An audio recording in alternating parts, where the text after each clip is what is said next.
Hello friends, welcome to YouThink channel. இன்னைக்கு நாம YouThink channelல bread omelette எப்படி செய்யறதுன்னு தான் பார்க்க போறோம். வாங்க வீடியோக்குள்ள போகலாம். முதல்ல தேவையான பொருட்களை பார்த்துக்கலாம். தேவையான அளவுக்கு எண்ணெய், அடுத்ததா 100 ml காய்ச்சின பால், கொத்தமல்லி, 2 முட்டை, உப்பு, மஞ்சள், மிளகாய்த்தூள், கொஞ்சமா வெங்காயம், 2 துண்டு பிரெட்.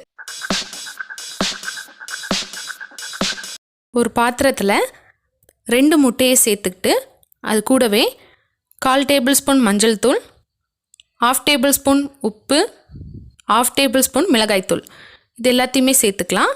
அடுத்ததாக ஒரு சின்ன சைஸ் வெங்காயத்தை சின்னதாக கட் பண்ணி அதையும் இது கூடவே சேர்த்துக்கலாம்.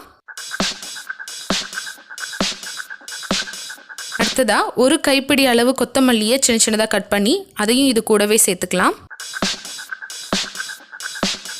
அடுத்ததாக சுவைக்காக 100 ml பால் காய்ச்சி வடிகட்டி ஆறின பால், இது நல்லா ஆறுனதுக்கு அப்புறமா சேர்த்துக்கோங்க. இது எல்லாத்தையுமே நல்லா மிக்ஸ் பண்ணி விட்டுக்கோங்க.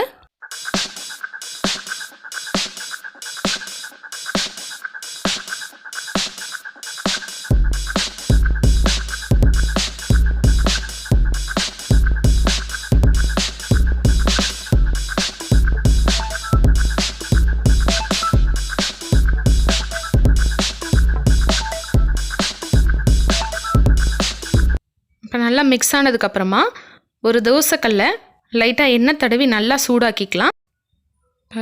பிரெட் துண்டுகளை நல்லா இதில் டிப் பண்ணி எடுத்துக்கலாம்.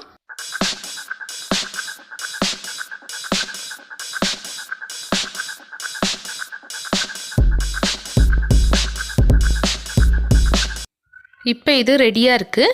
இப்போ இந்த மாதிரி ரெடியானதுக்கப்புறமா சூடான தோசைக்கல்லில் இதை சேர்த்துட்டு மேலே கொஞ்சமாக கொத்தமல்லி இலைகளை தூவி விடலாம்.